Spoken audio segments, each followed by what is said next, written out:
She didn't say it in a whisper. She didn't bury it in a carefully managed press release or let a publicist soften the edges. Sharon Osbourne said it to the Daily Mail, plainly, with the kind of precision that only comes from someone who has spent decades controlling every sentence that leaves her mouth and finally ran out of ways to control this one. This is a woman who survived the music industry, who built a management empire from scratch, who sat in the center seat of daytime television for years and turned conflict into currency. Sharon Osbourne has never been known for admitting defeat. But that sentence, "I look too gaunt," is not the language of someone still managing the narrative. That is the language of someone looking in the mirror and seeing something she didn't intend to build. She took Ozempic. The medication worked. The weight came off. And then it kept coming off. And then the muscle followed. And now, at 71, at the exact age when the body's ability to rebuild what it loses becomes not difficult, but nearly impossible, Sharon Osbourne is living with the result of a decision she cannot undo. This is not a story about a drug. This is a story about a woman who spent her entire life being told what her body should look like, who finally found something that changed it fast enough to satisfy a world that never stopped watching, and who is now staring at the consequence of that victory. If Sharon Osbourne ever made you believe that reinventing yourself was always worth the price, leave a like right now as a tribute to the woman who spent a lifetime changing and finally admitted that this time the change went too far. Because what you are about to hear, very few people know. To understand what Sharon Osbourne did with Ozempic, you have to understand what it felt like to be Sharon Osbourne for the 40 years before she took it. She didn't arrive in public life as a celebrity. She arrived as a woman attached to one, the daughter of music manager Don Arden, then the wife of Ozzy Osbourne, then the manager who saved his career when every record label in the industry had already written him off. Sharon built the business. She negotiated the contracts. She turned a man the industry had abandoned into one of the most enduring rock acts in history. But when the cameras found her, they didn't frame her as the architect. They framed her as the package. The Osbournes premiered on MTV in 2002. 9 million viewers tuned in for the first episode.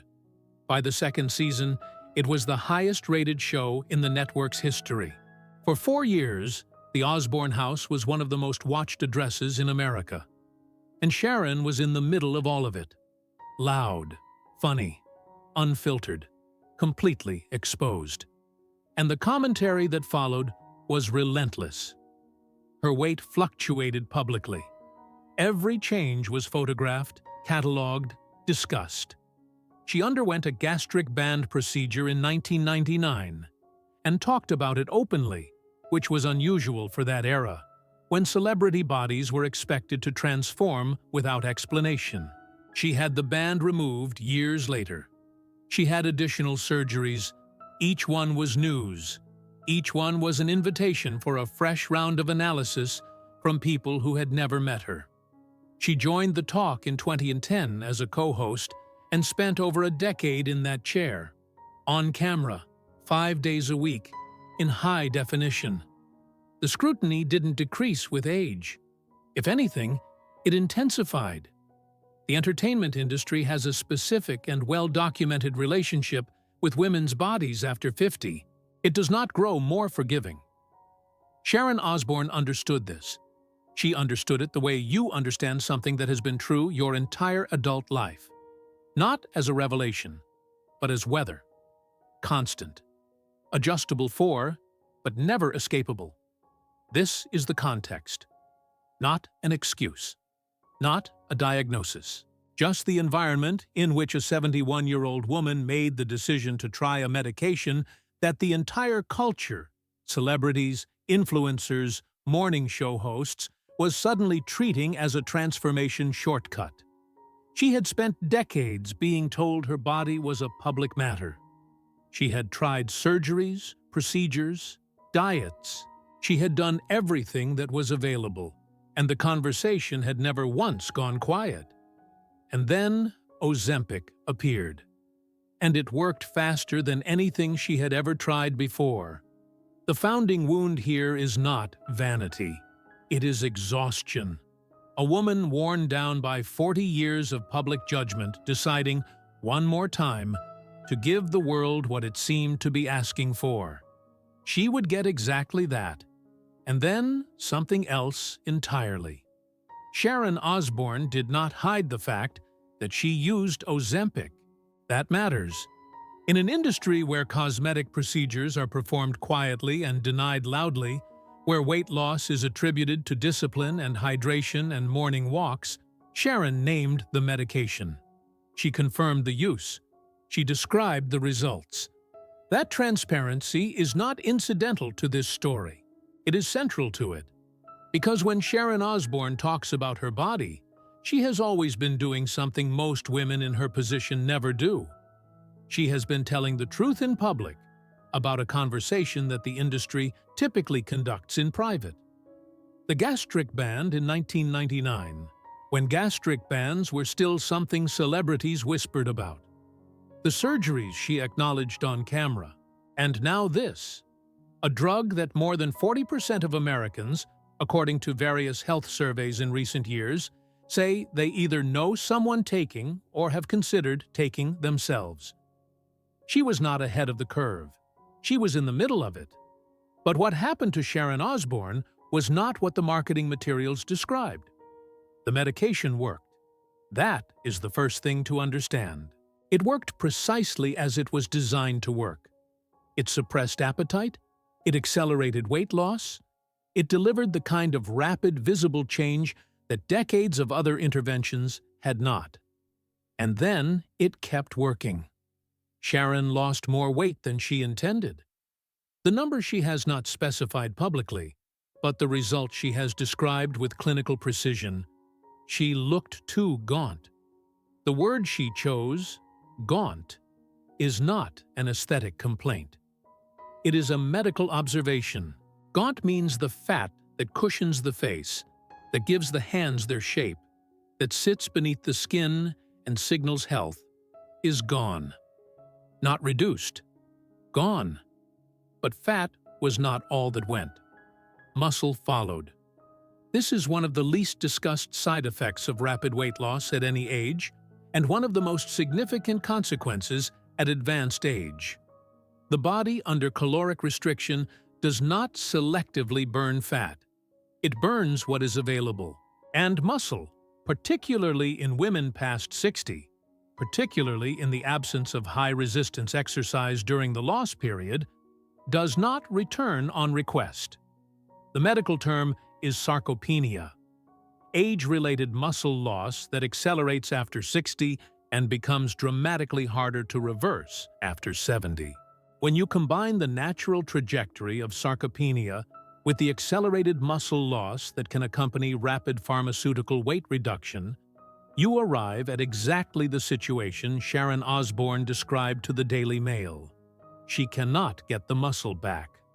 Not it's difficult. Not it's taking longer than expected. Cannot. That sentence, said plainly, without drama, by a woman who has never been known for understatement, when understatement could be avoided, is the center of this entire story. She got what she asked for, and in getting it, she lost something that no second procedure, no follow-up treatment, no reversal of the original decision can return to her.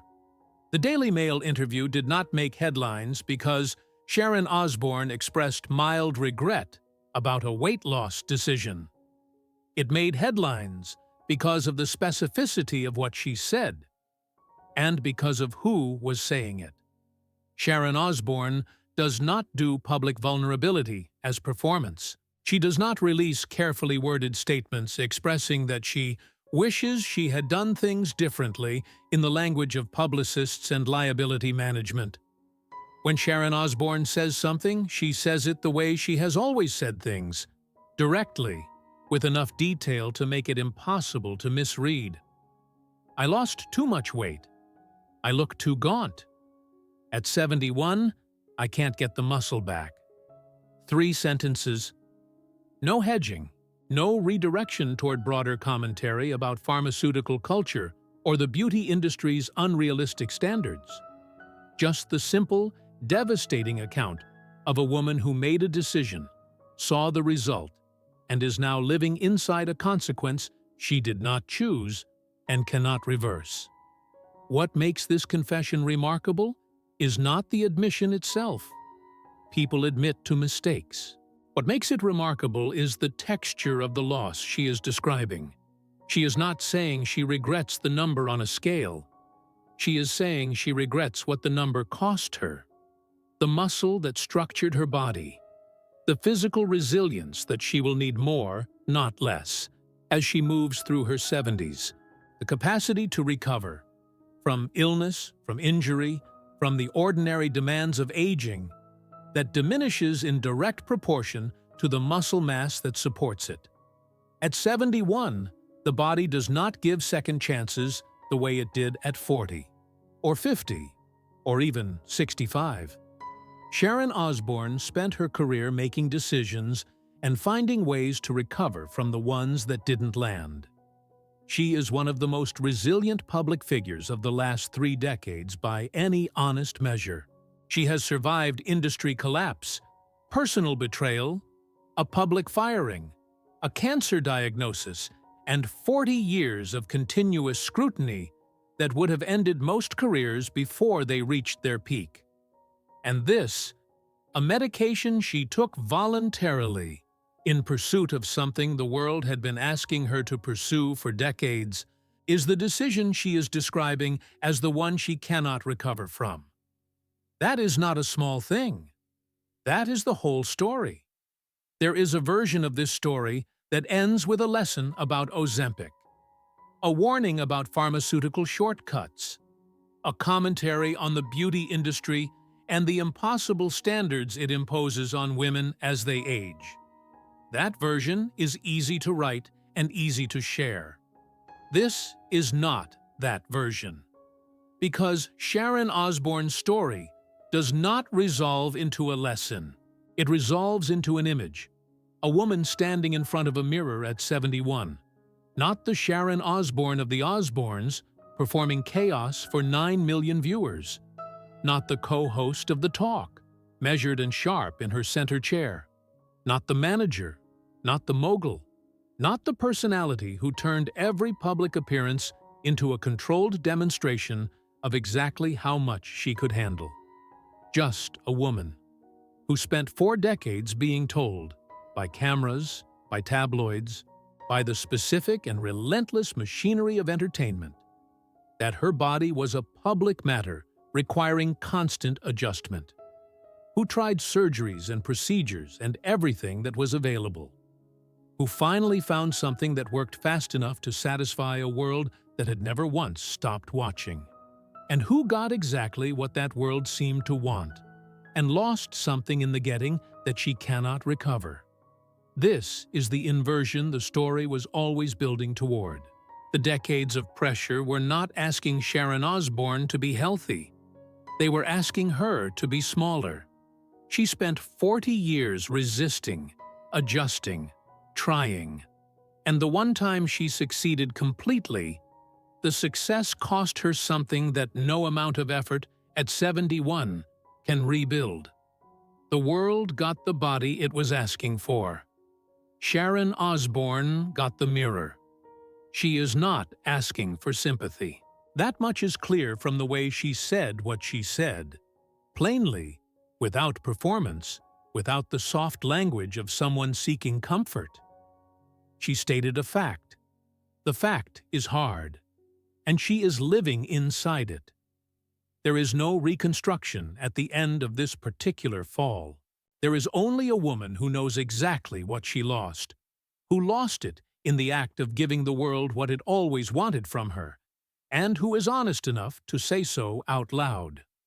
That honesty after everything, might be the most Sharon Osbourne thing she has ever done.